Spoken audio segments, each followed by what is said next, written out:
To Math Literacy, We Need Your Help workshop. As I said, I'm Kathy Herron, and I'm so happy to see all of you here. It means you're interested in helping our students become more math literate. And as you probably know, it is an area that many of our students are not strong in. And of course, you're here because you feel it is an important area. Come in. Maybe there's seats right here, or just over to the back row, please. Welcome, yes, that's right. Got that on top. So the purpose of the workshop is to help students become more math literate. And one detriment to math literacy is math anxiety. I'm not going to speak too much about it, but I do want to just talk briefly about it. What is it? What causes it? What are some ways students or adults, if they're students or whatever, overcome it? And most of what I'm talking about from Math Anxiety About It is from an excellent book that I found years ago called Overcoming Math Anxiety by Sheila Tobias, who is a women's activist. Might even have another edition than this one, but it has a lot of good tips on how students can overcome math anxiety, as well as what it is. She's done a lot of research, so I would highly recommend that book. So math anxiety is not a dreaded disease, but it is a learned disorder that can become unlearned. It often begins with a bad experience in mathematics. Maybe a third grade teacher who told you weren't good in math, or worse, you could never do math. Then a person's confidence in being able to do mathematics is eroded, and it blocks them from learning it. Another reason for math anxiety is a widespread myth that math ability is inborn, and no amount of hard work can substitute for not having a mathematical mind. Studies of attitudes towards math competency in elementary school students, teachers, and parents in Japan and Taiwan, compared with those in the U.S., show how devastating this myth can be. When asked to explain why some children do better in math than others, Asians point to hard work. Americans point to ability. If one believes this myth, they feel there's no point in going further in mathematics. They're happy to survive fractions and word problems. Speaking of word problems, or applications as I like to call them, more friendly, just the phrase can cause panicky feelings among math-anxious folks, even though the solution to most problems is not immediately known. They require thought about how to approach them, take time to solve them, and often involve floundering, even for those who are confident in their mathematical ability. A person's willingness to keep at it, pick it up later, and try it again is very important in learning mathematics. Some of the strategies for overcoming, and I have an extra handout if you're interested, are get back into math at the level you should be at. Enroll in a course. Adult Ed, community college, 4-year. Get help. Barbara's over there, she's a tutor. Get help as soon as you need it. And so I'm not going to talk a lot about that, but there is an extra handout if you'd like it. You can pick up at the end, again, just more causes of the anxiety and how to overcome it. So I say all of this not to bring back bad memories that maybe you have had in math, and I'm not pointing to anyone in particular, but to help you to encourage your students in whatever discipline you teach to acknowledge their math difficulties and try their best to overcome them. And please don't say, I'm not good at math either, because if the teacher is saying that of English or computer science, then the student, well, why should I be good at math? My teacher's not good at math. So if you could try not to say that, I think that would be helpful. As you know, math is a part of everyday life, part of most college courses, and without some basic math literacy, students' lives will be more difficult, and obtaining a college degree may be impossible. So one way you can improve our students' math literacy is to integrate some graphs and their interpretation into your course. So I have some graphs for us today to look at, and some questions that we might want to consider to look at that data. And I've tried to pick a couple of graphs from different fields so that it'll be more interesting for those of you here. I'm going to only pass them out one by one so that you're not all looking at the next graph. So I'm going to ask who you are, if you would please pass out the first graph. I'm going to be working off the document together, so I'll be kind of back and forth here.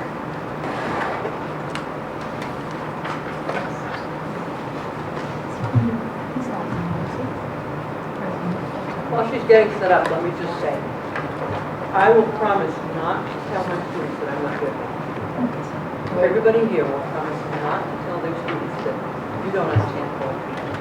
So my best friends say to me, oh, Ellen, you're so smart. I don't understand poetry. These are really smart people. But of course you can understand poetry. It's just a question of knowing how to do it. So I promise, I won't tell my students Thank you, that Evan. I'm not good Thank you. at math. That would be so helpful.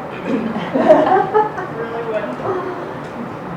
Okay, actually I have one more handout for you, and that is the questions. Here.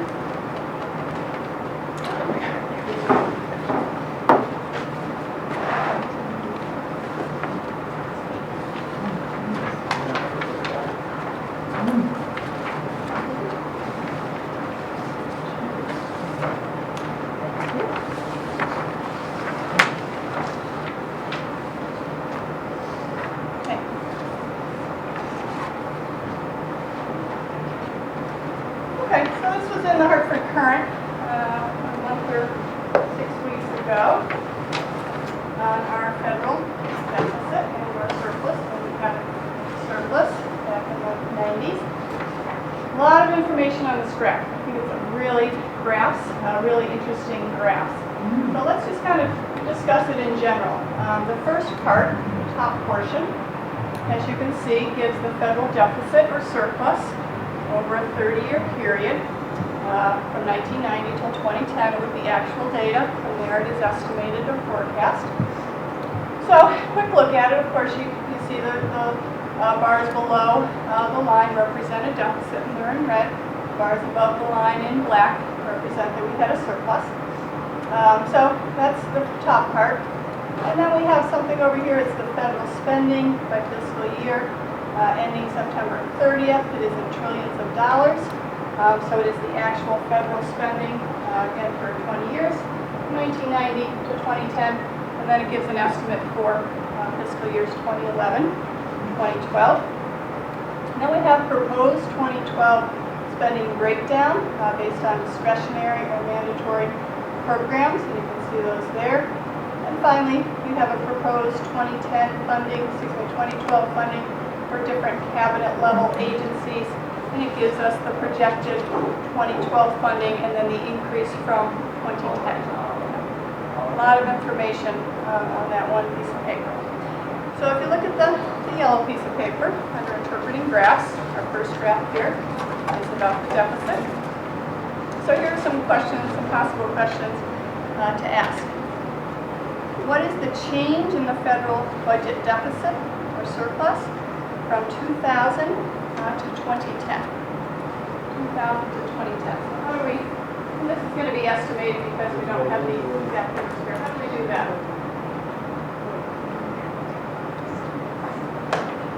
What do we do first? Looking at the change from 2000 to 2010. Can't we just look at the numbers, eyeball them, and Yes. Exactly, Evelyn. So what is the, just approximate, for the year 2000, what was the deficit? The Or surplus. surplus, excuse the me. surplus was about halfway to 5.5, so it's about 2 maybe? 0.25. Yeah, Okay. excuse me, 0.25. So it's a surplus of 0.25 what? 0.25. Trillion. So in 2000, it was about 0.25 trillion. And what was it in 2010? Oops, sorry about that. Graph there. 2010? Surplus or deficit? Deficit? 1.3. It's about 1.3 deficit, right? Trillion, thank you. Yep. We'll have to find the change. A couple ways we can do it. Easy.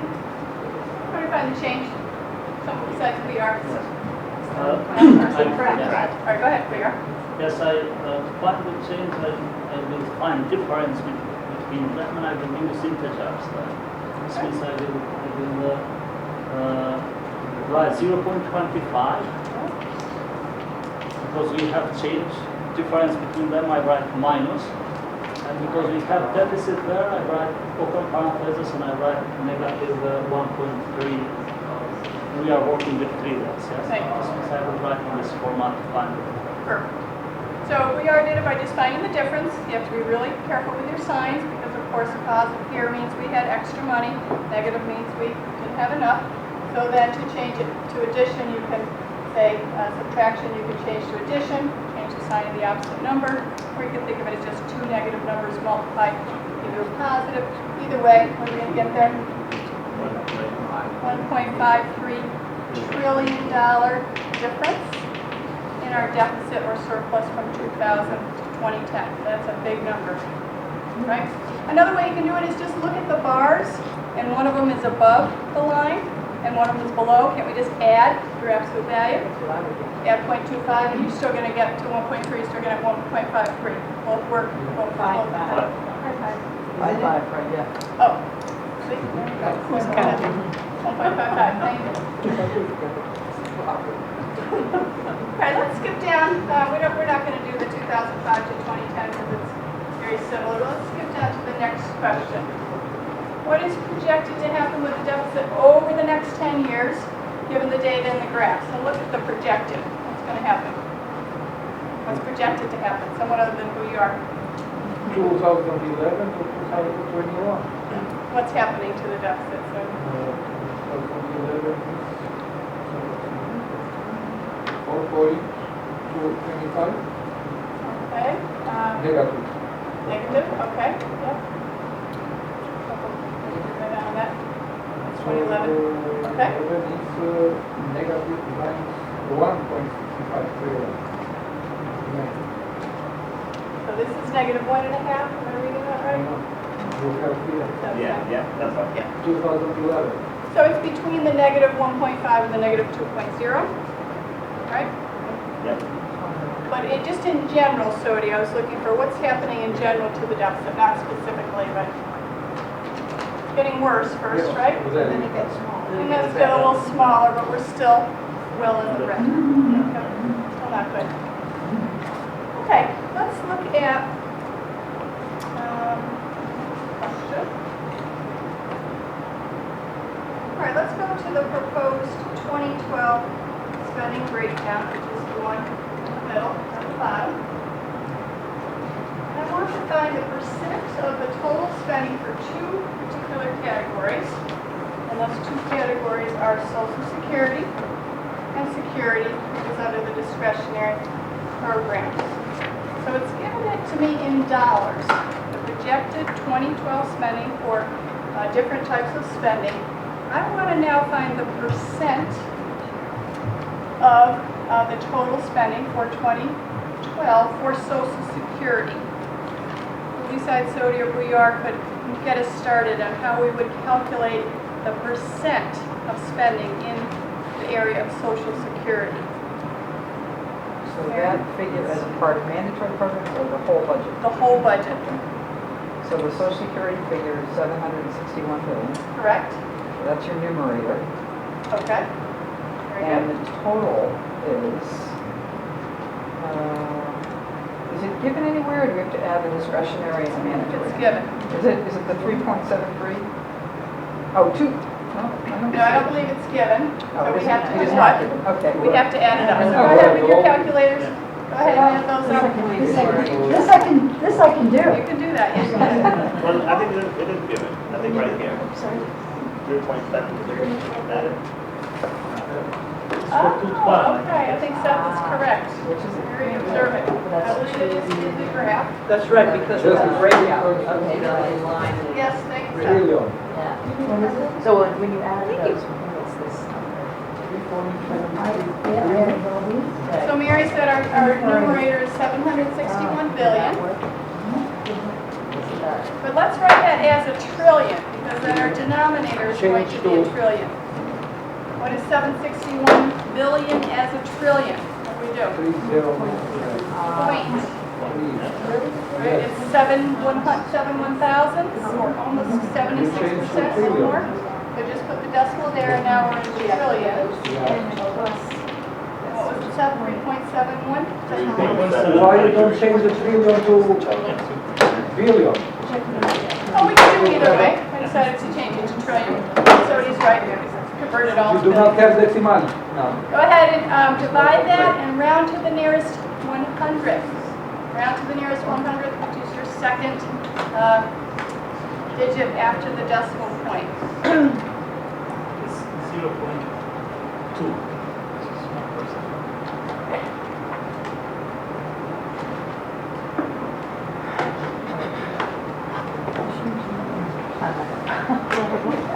So if someone could read me their, give me the three digits and then we'll do the rounding. 0.204. Okay, so we're rounding to the nearest 100th, which is the second digit after the decimal point. Look to the right, 5 or greater, we bumped that up 1. It's not. So it's going to round to 0.20. And what percent is 0.20? 20%. We did a little rounding, so I'm using squiggly lines for approximately equal to. Well, Social Security is approximately 20% of our total budget, projected for 2012. Okay, go ahead and do the same thing for the security, which is under discretionary programs. What does that say? 884? Reading it up there. So what is 884 billion as a trillion? 0.88. Yep, 0.884, 0 point, divided by the same denominator. What do we get? Again, give it to me with 3 digits and we'll do the rounding together. 0.236. Hey, you guys going too fast. Yeah, I'll slow down. 0.24.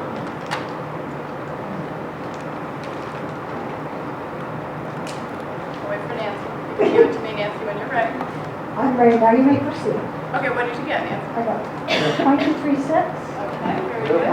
0.24. So what is the approximate percentage? Well, let's go to the nearest hundredth first. 0.24, so what's the percent? Yes. 124%. So security, under discretionary programs, will be 24% of our budget. You know, these dollars are accurate.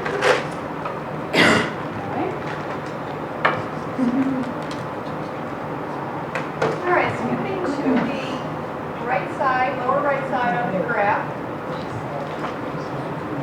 Under proposed 2012 funding for different cabinet agencies.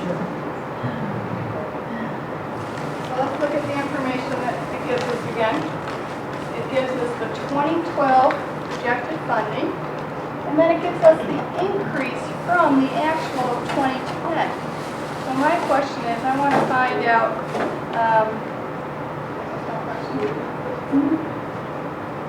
the 2010 funding for the Department of Education. So let's talk through this before we do the mathematics. How do I back into, and again, the non-math people, let's try to work this, back into the 2010 actual funding. If I know the increase to 2012 and I know the projected dollar amount in 2012, how do I back in or get to that base number of 2010? Thoughts? Joan? You take the 2011 figure, you know. 2010 is the base, so that's 100%. Yes. Plus the percent of increase, and Okay. add that. So that will give you the base plus the amount equals, 2012. right, and then divide. Beautiful. Okay, Joan, I'm going to write that out in words, what Joan has given us. She said we're going to start with the base, which was the 2010 actual, add the percentage, and that will equal the projected 2012 spending amount. So we're going to go with the 2010 spending, plus, as she said, the increase. And that's going to give us the 2012, and again, this is projected. Let me just write 2012 spending. So put it in words first if it's too hard to come up with the equation. So what, do we know the 2010 spending? Not by department, No. What was that, Laura? not by department. Right. Oh, this is for Department of Ed. Okay. So we do know the actual, well, projected for 2012 and the increase. But do we know the 2010? No. So this is where you pick a letter, any letter, to represent them. We pick F for funding. So let F equal 2010 funding. Always identify what your variable represents. So my F is my 2010 funding. So it'd be 2010 funding plus what expression can I write for the increase if we know it went up by 20.7% Increase. increase. So how would we take 20.7% of a number? Multiply it. Very good. And then you add that number to the original 2010, and you have to do that. Perfect. To take percent of a number, you can move the decimal 2 places to the left, 0.207, multiplied by the number you're trying to find percent of, plus, Kathy, can I just clarify? Are we yes, here please do. today to learn math, or are we here today to help students? I think a little bit of each, Okay, because I think there's some folks here yeah, that need a little refresher, and then they'll feel more confident about helping their students. okay. So I'm giving you some ideas of questions to ask with graphs, but I also want to do the mathematics. That's okay. Kathy, can I Yes. just, as one of those people who needs help, Yes. could I suggest cheating a little bit? Sure, And saying sure. that that's 1/5? I mean, it's not exactly 1/5, but it's really close to 1/5. And if what I'm interested in is Yes. not exact numbers, but just sort of Sure, sense of absolutely. relationship, it'd be a lot easier for you to do that now instead of 1/5. Sure, so you're going to use this as 1/5? Yeah. Sure, absolutely. Yep, you don't have to be exact. Yep. So that equals, what's our total 2012 spending for Department of Ed? 77.4. And then just quickly to solve this, you combine your like terms, the first two. So that'll give us 1 point, either 1 1/5, as Evelyn would prefer to do it, or 1.207 F. And then what would your final step be here to solve for F? Divide. Divide. Okay, then we go ahead and do that on our calculators. 77.4 divided by, I use the 1.207. What do we get? 64.125. Does that look reasonable? 64 billion in 2010. There was a very big increase, a fifth, and now we're up to 77. Okay? All right, we're going to go on to another graph. So we are going to pass note for me. This was in the New York Times a few weeks ago. Yes. It's a very interesting graph. So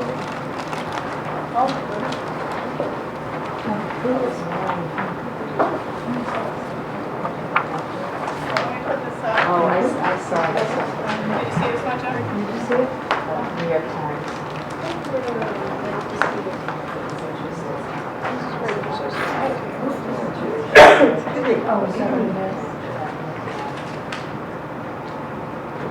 Okay, so as you can see, it's about who's marrying whom, and the changes over the last 30 years. So let's just look at the top part. Again, there's a lot in this graph, as you can see. Let's just look at the top part. It says for every 1,000 people, married people, in each of these different groups, the number who are married to someone else of another race or ethnicity is as follows. So in 2009, for white men, 53 out of 1,000 were married to someone of another race or ethnicity. 44 white women were married to someone, same thing. So you can just, take a quick look there. And then below on the bottom part of that first graph, it shows the changes from 1980 to 2009 within those different groups. And then let's just have a couple questions on the first part of that graph. So if you look back to your yellow sheet, under number 2, who is marrying whom, some possible questions to ask.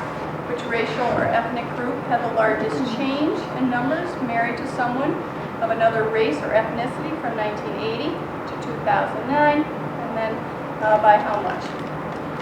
So which one had the largest change? A quick look at it. Hispanics, okay, white or black? They've separated them. Oh, black. Black. So So the steepest line here is for Black Hispanics, and they have the biggest change in the number of people marrying into another race or ethnicity. So how many, excuse me, how much did it change by for the Black Hispanic men? 216. 216, thank you, Laura. So in other words, it increased by 216. And how about for the women, Black Hispanic women? 220. Very good. What happened to the Asian group over that 30-year period? Interesting, it went down. The rate of intermarriage into another race or ethnicity decreased, and I'm sure there are reasons for that we won't discuss here. And how about which racial or ethnic group has the highest rate of intermarriage in 2009? Looking at that. And I just look at the numbers across the top. Native Americans and Black Hispanics. You know, but American Indians were a little bit higher than Black Hispanics. Those two groups have the highest rate of intermarriage based on this data in the year 2009. Okay, look at the bottom part of the graph. This one, I think, is a little harder. You have to look at it a little bit more closely in order to grasp what it's telling us.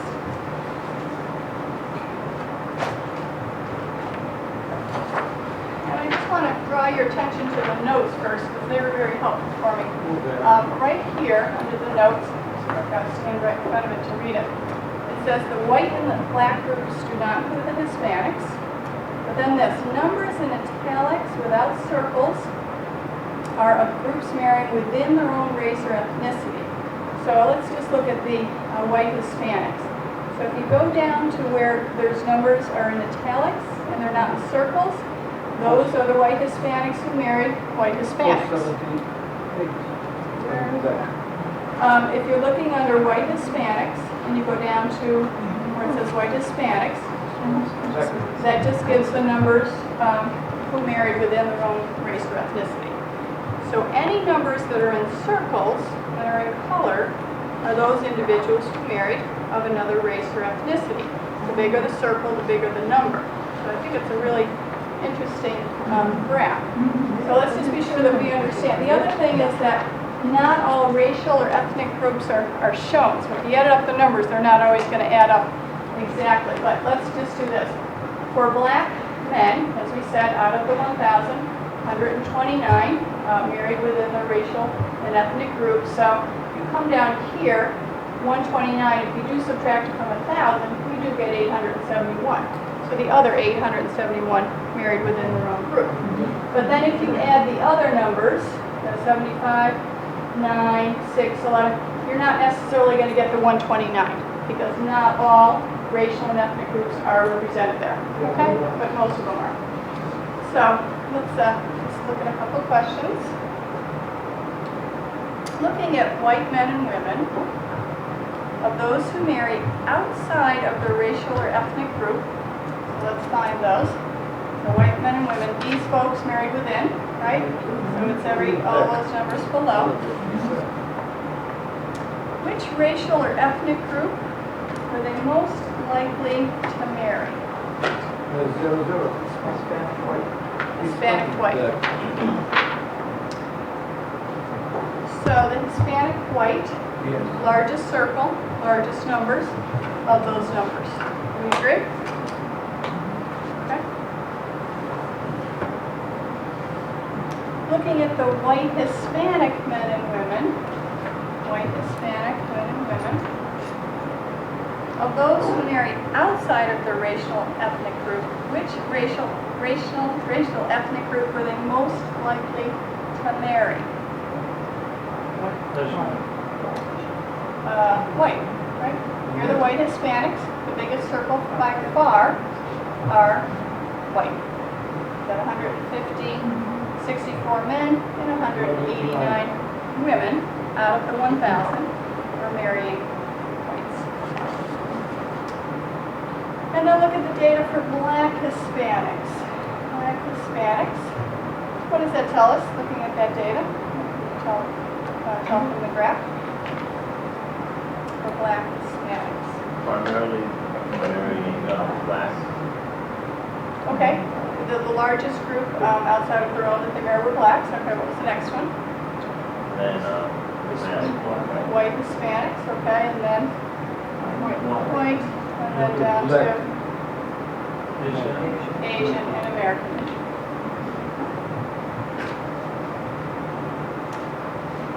All right, what other questions might you ask about this graph?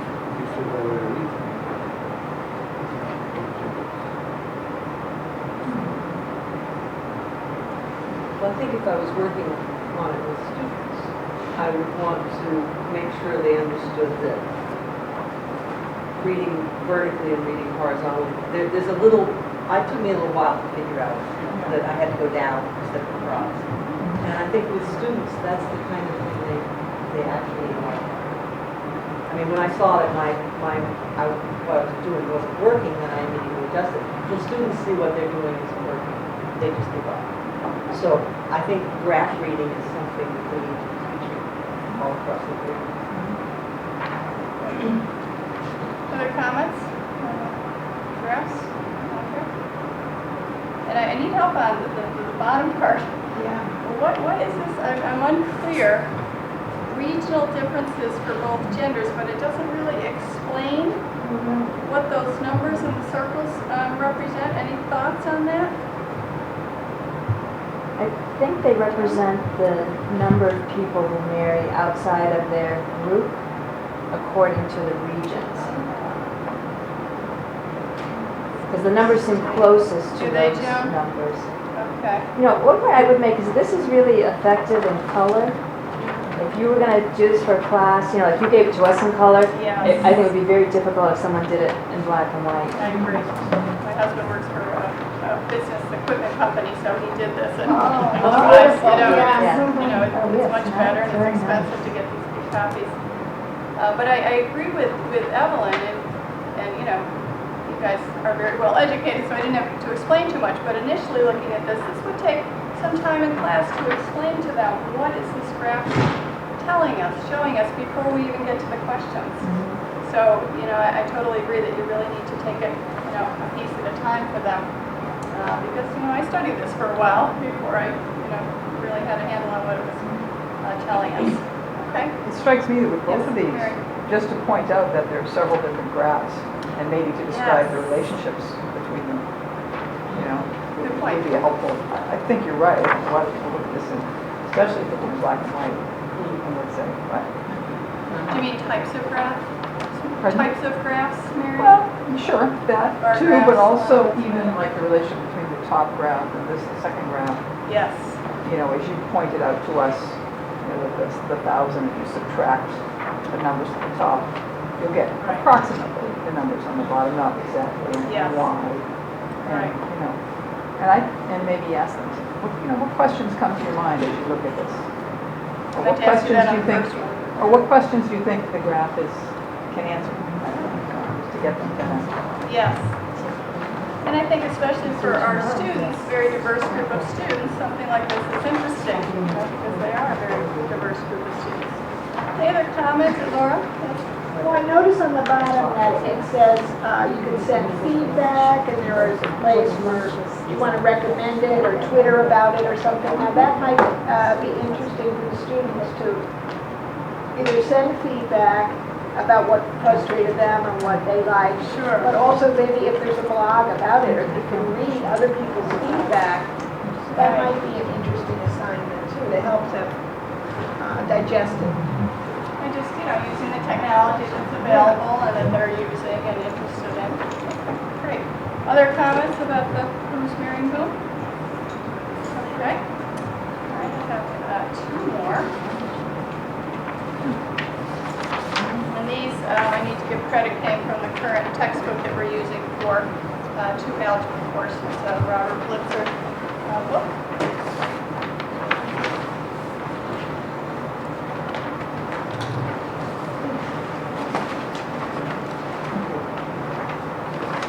I could be on a couple more, yeah.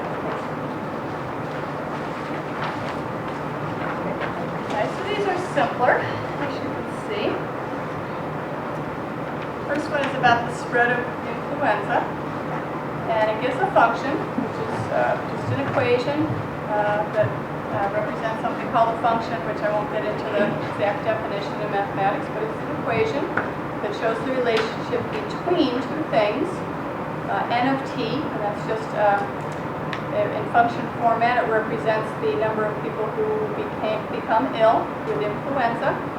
And then there's a variable, a little tiny t inside of the equation as a part of the exponent, and t represents the weeks after an initial outbreak in a town of influenza, for a town that has 30,000 inhabitants. And then it talks about something called the horizontal asymptote, and that's, an asymptote is just a line that a curve approaches, it's very, very close to, but it never actually crosses. So let's just take a look at this graph. So don't look at the equation, the function, just look at the graph. Just a quick look at it, what's happening to the number of people who become ill with influenza over time.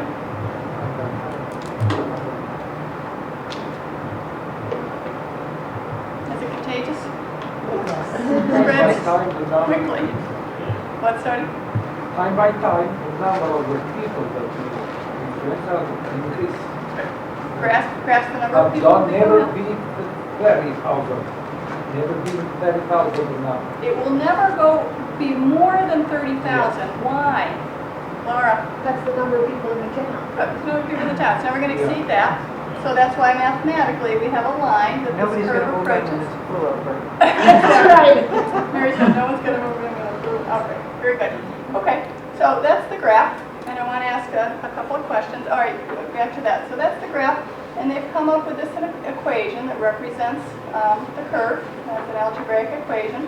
And we talked about n of t, that's the number of people who become ill. The t is the weeks after the initial outbreak. And this little e is a very special number in mathematics, so I won't get into the history of that, but it's approximately what we are, e? 2.71. 2.71. That's all you need to know for the purposes of this. It is a numeric value, and it does occur in many things in nature, and in real life it's in many formulas. So, first question I'd like to ask under number 3 on the yellow sheet. How many people became ill with the flu when the epidemic began? And we're going to be using the model, which is the equation here. So I want you to use the equation, and I've basically told you part of the answer, why it's t0. Am I letting t equal to 0? The time will be there. When the epidemic began, so the time is 0, it's the starting time. So we're just going to let t equal 0. We're going to evaluate this function at t equals 0.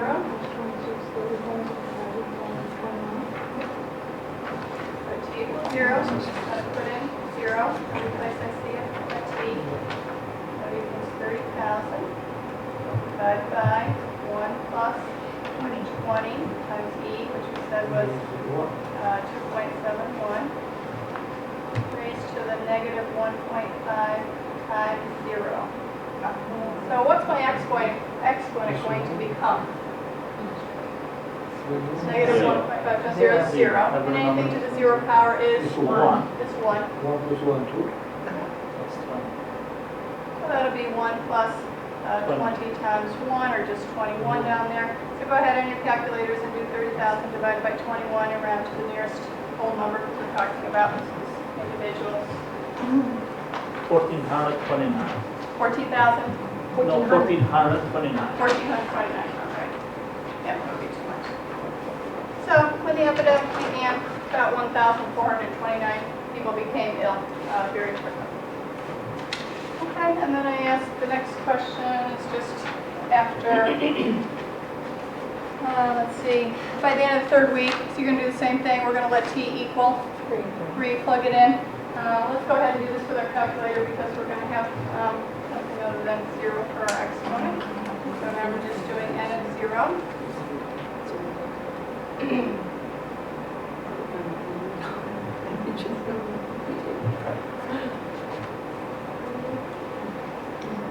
Kathy, I'm sorry. can I express extreme ignorance?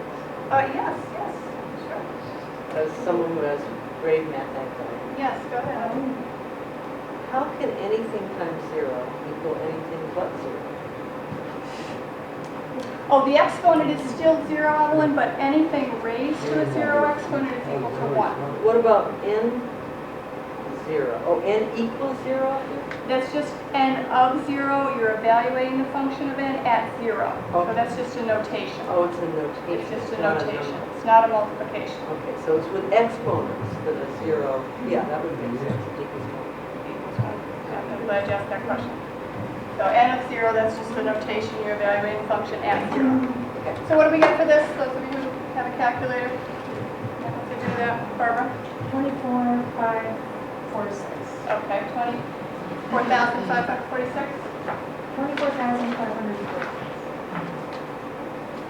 I'm sorry, 526, Barbara? Could you say that one more time, Barbara? Sorry, 24546. Okay.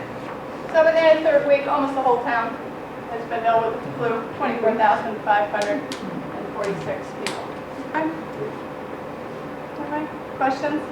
And any other comments, questions you might ask? I mean, it's fairly straightforward, but it's just sort of using a graph and an equation, answer a few questions about, in this case, the social health situation. Okay, and the last one is the wage gap.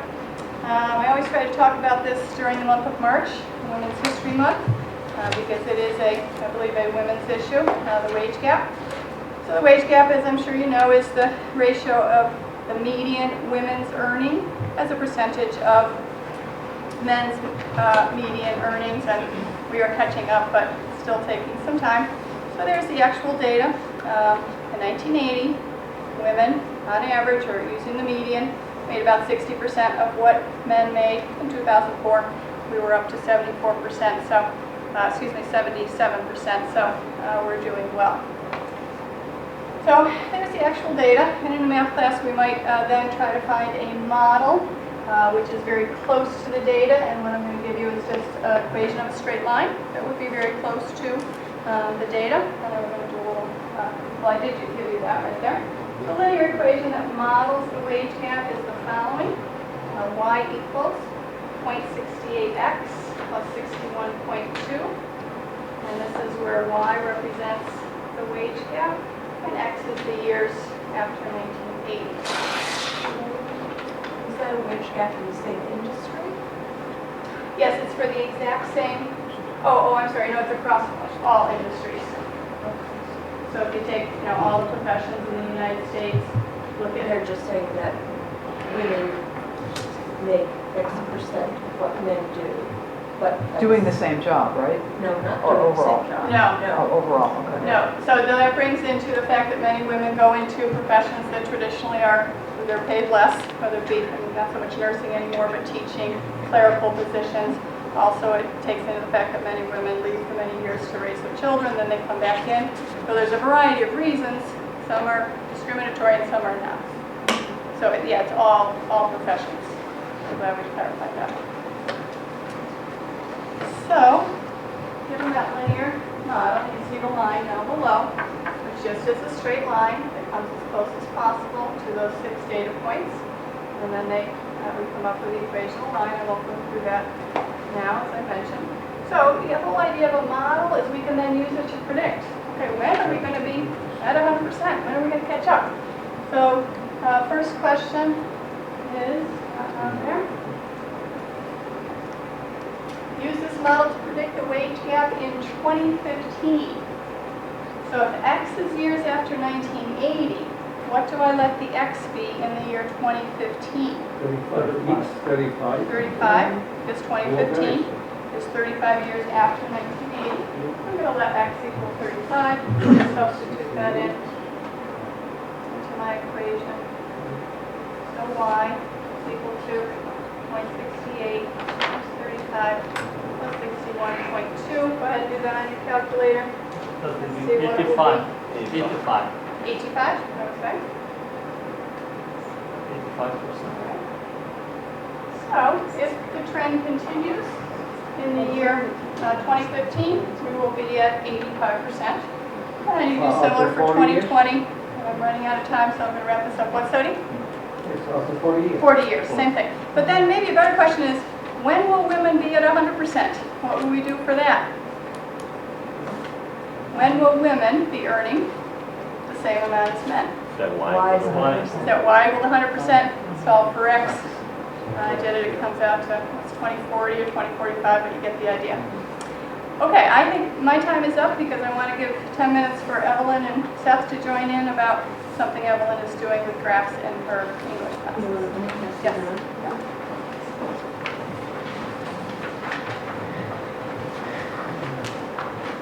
I actually am doing the opposite of what Kathy is doing here, but it's the same math, it's just turning it in the other direction. Kathy is taking graphs and turning them into numbers so that people can answer specific questions based on the graph. What I want my students to do is take some numbers and turn them into graphs. For instance, here is my spreadsheet. This is how I keep grades for my students. And I have tried in the past to get students to take some interest in their own grade by showing them what my grade pattern looks like. And it has been a resounding failure. So I realized as students were not passing in papers and coming up to me at midterm having passed in 1 out of 3 assignments and saying, well, miss, what is my average? That they're totally at a loss for understanding that grades are actually cumulative. That I have a number system behind the grade. And if they come in and say, well, you know, my kid was sick, I was out for 2 weeks, I didn't do the work, I'm sorry, what's my grade?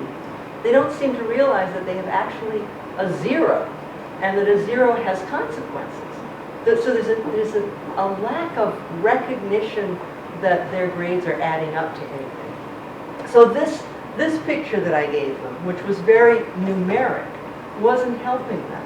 They weren't filling in the gaps as they passed things in. They weren't writing in the things that I was writing in. So I decided, how about I give them a picture like this? If I can turn those percentages into pictures that they can fill in, like a child fills in the lines of a drawing.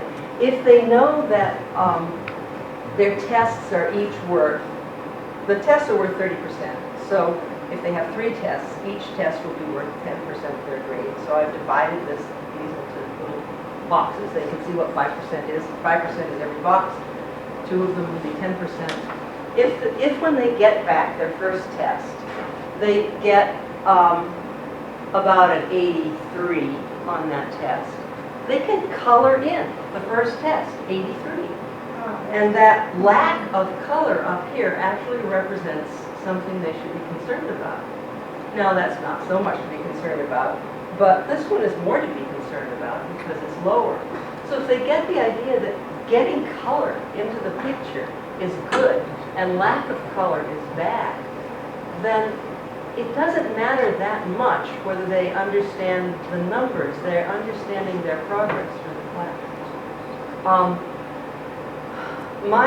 My despair, my growing despair over the years has been about students not only failure to take responsibility for their own progress in a class, and depending on me to keep telling them what they need to do in order to catch up, even though they haven't done much at all. But there's apparent lack of understanding that the numbers do add up to a whole. So I wanted to give them a picture of a whole and have them start filling in as I pass things back. This is working better. They're beginning to take notice and they're beginning to take some responsibility for missing pieces. They're beginning to understand that I can't invent a blue line just because their kid was sick for 2 weeks. No matter how sorry I am that their kid was sick for 2 weeks, the blue line isn't there. And that's a really hard thing for students to take in, because they work really hard and they really do have problems. And so they expect that to count for something. But in fact, it's not filling in the box. So the cold reality of the box not being filled in becomes visually accessible. So what I'm trying to do is create a graph out of these numbers, yeah. I was gonna say, I really like that because I agree with you. They're not taking the responsibility and understanding when they don't submit work. But a huge problem is they don't understand percentages with the grade weighting. They can't understand how come if I have A's on my test, I don't have an A in the class, because they don't see how the other parts to the class, work into the grade. Right, and so this is a way of showing them that there are some gaps. Yeah, you may have gotten an 83 on one thing, but you never did pass in that thing under D over there. You never did pass in something else. So there's these gashes, even though your work may be good. So this is something that I am wishing that everybody would do. I mean, it's sort of like I wish everybody would have the same policy about cell phones in their class, and I wish everybody would have the same policy about tardiness. Even more, I wish everybody would do this, because it requires students, first of all, to take some responsibility for their own grades. Second, to understand that the grades are quantitative. And third, to be interested in it and to be able to talk intelligently about what their situation is. I think students who would have a lot of trouble doing this in my class wouldn't have very much trouble doing that. I mean, you can see what your grade is when you just put it to that one. Yeah. But you agree that students should learn how to do this? Of course students should learn how to do this, but I'm not going to teach them that in my Introduction to Literature class. But I can teach them this in my Introduction to Literature class. I don't feel as if I have a responsibility in a literature class to teach them the equations, but I do feel as if I have the responsibility for this. And that this will help them. I mean, if they start making grades out of their own numbers, then when they go to a class where they're given a graph, and they have to take the graph and turn them into numbers, that is simply the other side of the story. And that they'll be more comfortable with numeric thinking if they have come to it in terms of something that really matters. I particularly like this because a lot of the people who come here may have some kind of a learning disability just because they haven't been successful in school. And so giving them an alternate way of doing things, this is very manipulative with your hands rather than just using words in an English way. Because you're taking crayon, you're coloring in the squares. So that's like hitting all those kids who are very kinesthetic with their learning. Right. And also giving them a visual rather than just kind of an idea in words. Right. Hits those kids who have to have a visual picture. So Well, and I for think me, it's a visual great picture. thing to hit some of those kids who have never thought about it because they couldn't think about it. They had no way of grabbing it. And this might be, their takeaway. It certainly works, but when I look at this, I see immediately these gashes going up. They mean something to me. I don't really care that much about the exact numbers. At least when I'm reading an article like this in the newspaper, I wouldn't take the time to do all of this. I mean, mathematicians would just sort of automatically do it in their heads. For me, what I automatically do is see these ups and downs and things like that, and they mean something to me. They're telling me stories. Pictures tell me stories. And so I'm hoping that this kind of thing will tell a story to us. Do you require students to do it? Or is it I not? don't know. I don't require them to do it, but when they come up to me and say, how am I doing in the class, I say, let me see your graph. And of course, they've lost it. some of them have. The ones who are really interested it's working for some of them. It's working for some of them. And at least showing it to them and telling them that this is one way of thinking about your progress in the class, I think has been useful. I'm getting fewer people coming to me and saying, oh, well, I know I didn't pass in those 2 papers, but can I still get an A? And the answer is obviously no. You've got these gashes. In the process of putting this together, I was hoping to put together something that everybody could use online and talk to Seth about putting together a macro. Do you want to show them your macro? It's a little different from what we've got here, but what it does is generate a final grade in a way that this doesn't. This generates a picture of where the incompletions are, but it doesn't tell you where you stand. Whereas the one that Seth has put together, which is equally simple to use, would do that. What about, I think this is very interesting. What do your thoughts about giving each student an Excel spreadsheet and having them plug the numbers there? I've tried it, they don't do it. That was the first thing I did, they just don't do it. Get the interaction. No, I have tried it. This gives it So a this break, is- 'cause, About, how many of them would you say? Doesn't emphasize. I It's set up to understand. I mean, it's sort of, it's This, anecdotal, right? 20% that. But at least they express it. It does. They didn't say, oh, Still, Very students nice. feel like, Yeah. no, Question is how come- Yeah. Because how they've been graded in the past that they don't get it. I think in the past, a lot of things, in terms of how things.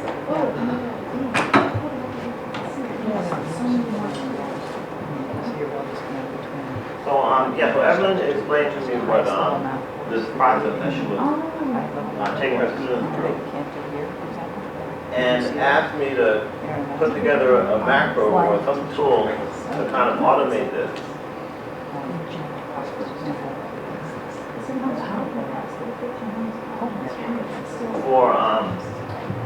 For a faculty member or for students. So this is the final grade calculator. It's not a macro, but it's actually a simple web page that's using JavaScript. And the idea is that any student who knows their grading criteria, which obviously students should be part of the syllabus, could enter their criteria, enter the scores they've gotten on the various criteria, the various components of their grade, and then graph it, and we'll do the final grade. So I'll show a simple case where the student's grade consists of 4 criteria. So we'll say 2 homework assignments, a very simple case. 2 homework assignments, a final, and a project. And the homeworks are 20%. Each homework assignment is 20%. The final is 30%. And what that leaves us with? 30. Oh, thank you. And final approximate is 30%. And we'll leave these grades as default. So the student can graph and show obviously the grade they've gotten, and they can see their final grade. So now, but now the student can ask certain questions. Maybe the student hasn't taken their and let's just change the grade. So the student can click and change. Maybe they got a 90 and a 69 on the first 2 homeworks, and the student can do some analysis. Well, what if I get this on my project? What if I get this? You know, I want to get an A, obviously. What does it take for me to get an A? I certainly have to do, right now my grade is an 80 if I got, 80s on the final of the project. So, what if I got a 90 on the final? I'm sorry, actually a 99. I aced the final. I'm still not getting an A, right? Because they haven't done well enough on the other criteria. And they don't get that. They really don't. They don't get that. So this will kind of just help them. It could help them. That's sort of a disincentive though, isn't it? If you know no matter how hard you try, you won't get the A. Yeah, but My sometimes son that's uses that on the me, actually. But if you don't, He knows try, you may mathematically, fail. he can't get the A's. Well, I've studied enough because, Yeah. Well, I mean, I guess the sooner the semester they think about it, the more opportunities they have. So this is just another tool that students could use minimally to just calculate. Minimally, they can use to just calculate the grade. But they can also use it to more assertively kind of go through this with the class and say, think about the importance of these various components of your grade. And how can we get to it? I can write down I'll write down the URLs. It's on Why don't you send it to us, Jeff? Why don't you send it to everybody, and just suggest that everybody use it? sure. So it came out of this workshop, we're sharing it. Oh, certainly. Certainly. I'm happy to do that. I'll put it on the board too, just so you have it. But certainly, I can certainly do that. It was just a college website, cdc.com.edu. The college webpage, and then slash faculty slash F Freeman slash graph dot HTML. I have to tell you that I find students who are online or in Yeah. online courses, What- they're much more sophisticated about this. Oh, T. yeah. They Oh, they it's have not- they do their grades and they're calling Graph dot HTML. you to attend to things if they think it's incorrect. Yeah. And many times they've been right. The one thing that we have across the curriculum among our students is an interest in, we hope they have an interest in their grades. That's one thing we can count on. And Right. so we could do this kind of thing in every single class. We could make it a, you know, a highlight of Capital Community College education, that students are given this empowerment over knowing where they stand. I love it. Well, I want to thank you for your interest in this topic and thank you for coming. And you're welcome.